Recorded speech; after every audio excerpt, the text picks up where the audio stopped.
Mariners lose game 2 versus the Braves in a close one. Offense still can't get going. 16 strikeouts. Before we get to that, though, welcome to Mariners Daily. My name is Sam Edwards. If you appreciate daily Mariners content, freaking lock in and subscribe because it's going to be still, I believe, a good season. And we got to remember these down moments so that we can enjoy the top moments and remember how it was. Before we get into the game recap, everything that you need to know about the Mariners right now, I wanted to cover some MLB news real quick. There's just a lot going on in the league, and I thought we were due. We got a couple key injuries. Tarek Skubal undergoing a surgery to remove loose bodies from his elbow. There is a very uncertain timeline on this surgery. It'll definitely be at least a month, but he's only on the 15-day IL to start, so not even automatically on the 60-day, so it could be shorter than we expect. Timelines are always so different with this surgery, so we shall see. The Tigers, obviously, their ace Skubal going to be a free agent this coming off season. There was talk of the Mariners being interested in a trade as the Tigers were kind of shopping him around. The Tigers also signed Framber Valdez, who is in the news a lot right now for basically being a big old fat baby playing against the Red Sox. It looks like he was tipping his pitches. He had given up 2 home runs to Trevor Story at this point. So what does he do? He throws his first fastball, first four-seam fastball of the season, and plunks Trevor Story in the back.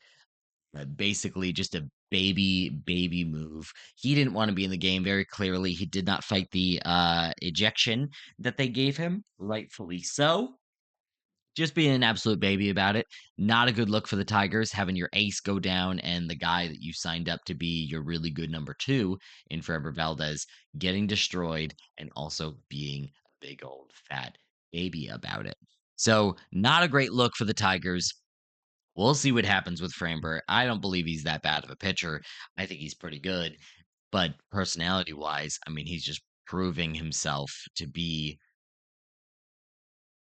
I don't even know what to say. To be a bad teammate?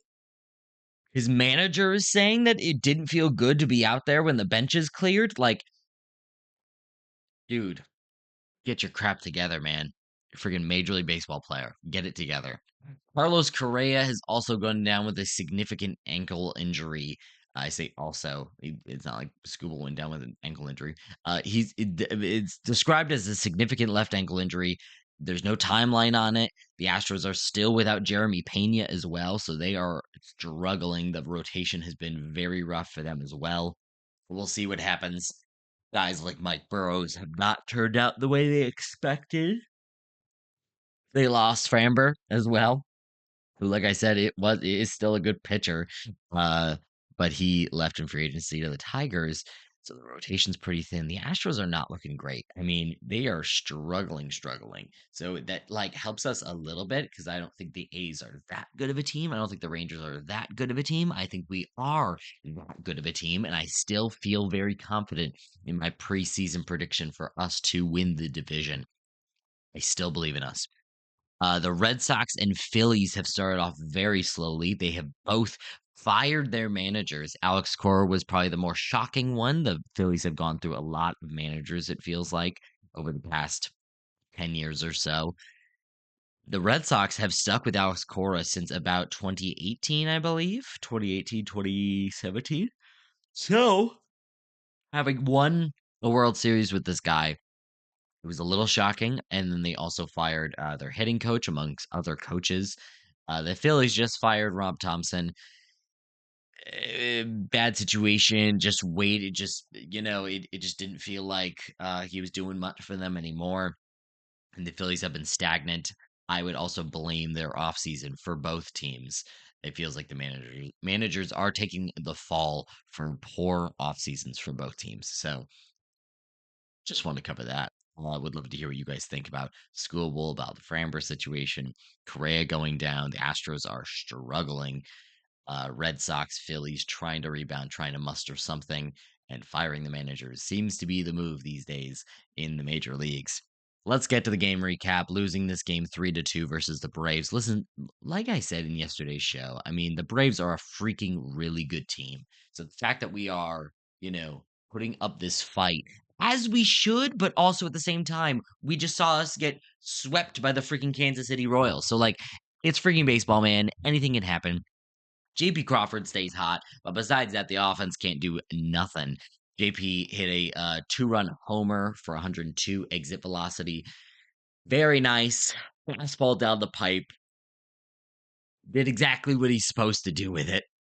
I covered JP in depth in yesterday's episode, so if you haven't seen that, I would definitely highly recommend because JP is doing something special this year so far. Now, listen, he's hot right now. We've seen JP get hot before.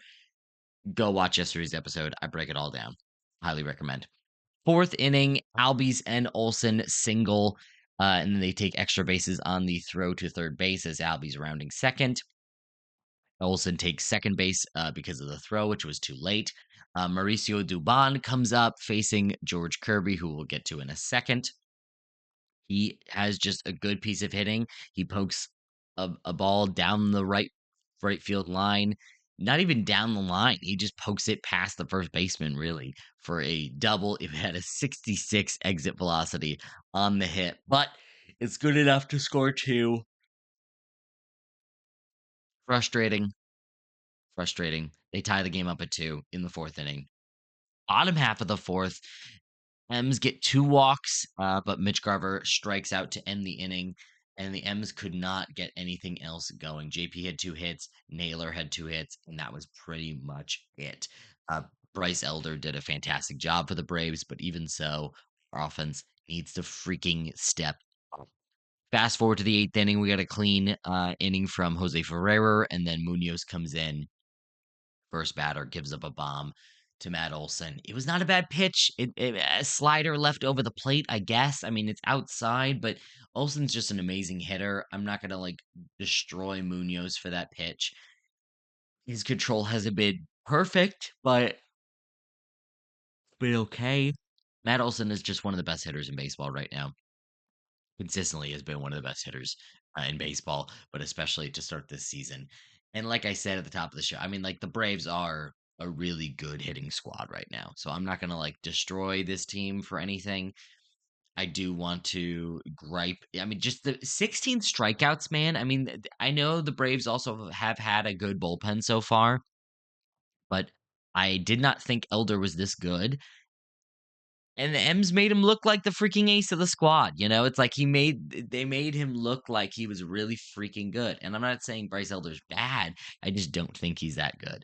So, little frustrating to see this offense just not get going, especially when a guy like JP is doing well. It's like J-Rod, Cal. Cal was back in the lineup, didn't do anything. He's batting DH, so we had Garver at catcher. Like it's just I don't know. Young has slowed down a little bit. Naylor has not really. I mean, we're waiting. We're waiting, man. We're waiting for him to really get going. It felt like he was starting to, and then he slowed down. Brendan Donovan is on a rehab assignment right now. We're hoping for him to get back. We're close. We're close. Let's cover George Kirby, Mr. All Contact. He's a ground ball machine, baby. He is a ground ball machine. 7 innings pitched, 5 hits given up, 2 earned runs, 1 walk, 5 strikeouts, 88 pitches, 13 ground balls. He's got a 57.6 ground ball percentage on the season so far. Very nice. Let's talk about the pitches. Sweeper, he went 36% usage. Went heavy on the sweeper, and the four-seamer is dipping, man. This four-seamer's not doing great. 16% up on the sweeper versus the last start. Had 4 whiffs, 5 called strikes, 28 CSW percentage. Not amazing. 62 strike percentage is good enough, but it's not amazing. The sweeper got the job done, got light contact. That's all he was doing, man. Just all light contact, got 4 strikeouts. I think 4 of the 5 strikeouts were on the sweeper. Maybe all 5 were. Actually, I think all 5 may have been. 4 whiffs, 5 called strikes. It's not bad. It's not a bad pitch. He's doing pretty good. And he gets light contact, so that's always good. The four-seamer, though, is a weird one, man. He was up 12% on the usage from the four-seamer, but it did not do anything this start. 3 of the 5 hits he gave up were all on the four-seamer, 0 Fs, 1 called strike on your four-seamer is crazy. 25 use percentage, 1 called strike, 4.5 CSW, a 72 strike percentage. How the heck, man? They are just swinging out of their shoes. Swinging out of their shoes at the four-seamer. The sinker came in at 13% usage, which is down 5% from a previous start. 3 called strikes on that pitch. Not terrible, but not amazing. Curveball, 10% usage, got 2 whiffs, 1 called strike. Decent enough, but only 10% usage. Changeup came in at 9% usage, got 2 called strikes on that pitch, and the cutter got 1 called strike, the 5.7 use percentage. Kirby is a consistently good pitcher. This is not the dominance that we've been looking for. And the reality of the situation that, yes, he does give up a lot of grounders. Like I said, 13 grounders just in this start. But if you're not missing bats,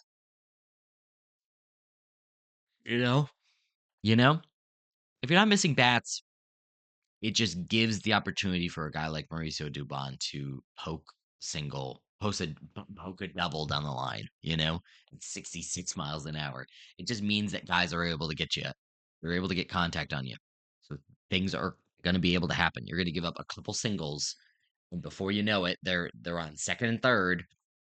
Dubon just pokes a little liner down the line. Which, listen, man, I mean, he pitched great. He pitched really, really well. And I don't want to undermine him or anything just because he's not getting strikeouts, which he got 5 strikeouts. That's not bad. It's not bad. It's just not the dominance that we know that Kirby can be. We know how good he can be. He's just not getting the consistent strikeouts that he could. So that's the only thing with Kirby. He's a great pitcher still, obviously. A little weird to see him go full sweeper mode. It's nice that he has that in his back pocket, but it's not like the pitch was dominant. It just gives up light contact. Same with the four-seamer. I mean, the four-seamer did give up 3 of his 5 hits that he gave up, so that's not super encouraging. I don't know what's going on with the four-seamer. He's using it in a different way. I think he's trying to lead with other pitches, like let's say the sweeper or the sinker, and then trying to get the four-seamer at the top of the zone for swings, but it's not working right now. I think it's a little bit too easy to foul off, and he's trying to get that out pitch, and I think he thought the four-seamer could be it because it usually gets some swings at the top of the zone, but it has not been working. The last start, he ditched the four-seamer, all but ditched the four-seamer. So I don't know what's going to happen. I want to keep an eye on him. We got Woo coming up tonight, so we'll see what happens there. Before we get out of here, though, I do want to cover Jose Ferrer. Right now, we got Gabe Speier out with a left shoulder inflammation injury. This is totally precautionary just to keep him, just to help him rest a lingering issue that he's had. So we'll see what happens over the next 2 weeks. He's on the IL, which means we got to lean on Jose Ferrer, who's done very well so far this season. 18 innings pitched. He got a clean inning in this game as well, pitching a clean 8th inning with 2 strikeouts. Overall, he's got an 18.5 K percentage, very low. 3.7 walk percentage, equally very low. Has not given up a home run so far. Very nice. A 2 ERA, even a 2.31 FIP. Sinker has been very good despite not great surface level stats. It's a 335 WOBA, but a 230 expected WOBA. The sinker's been very good for him, and the changeup has been a great number 2 pitch, especially versus right-handed batters, which is how he uses it for the most part. A 193 WOBA and a 175 expected WOBA. Great to see on the changeup. Good whiff percentage on the changeup as well, which is great to see. He's got the slider versus lefties. That has not been as good of a pitch, but he also uses it way less, so there's way less opportunity for it to, a couple of bad circumstances with the slider can make it look much worse than it actually is. I like the sinker changeup combo that Ferrer is throwing. We need him to be the guy. We need him to step up and pitch some quality innings for us. We'll see how it goes. Obviously, Spire being out with an injury, Brash being out with an injury. It's not encouraging. I've talked about it before. We're going to need guys like Hoppy or Davila or whoever else. I mean, obviously Bizardo has stepped up for us, but we're going to need some other guys. We're going to need some outsiders to step up here because losing Spire and Brash, that's your 8th and 7th inning right there. That's your guy. Spire is your number 1 lefty. now Ferrer is going to have to be the guy. And he's not perfect. He's not the swing and miss guy that Spire has been, and, will continue to be once he hopefully comes back. I do like us playing it cautious with our guys and making sure that they are healthy throughout this season. Obviously, we are a team that still expects to contend this season. Like I said at the top of the show, I still believe in us to win this division. I don't care what you say. I don't care. We are still more than a good enough squad, and we have shown it in the fact that we can play a freaking really, really close game versus the Braves proves to me that we are still very good. We're going to be okay. Freaking subscribe because the Mariners aren't going anywhere. I'm confident. And if you're listening to the show, make sure you leave a 5-star review. Apple, Spotify, we're on all of it. So freaking subscribe and get that review in there. Let me know what you like about the show. Leave your comments and your thoughts on the Mariners. And I appreciate you watching. I'll see you back tomorrow. Have a good one.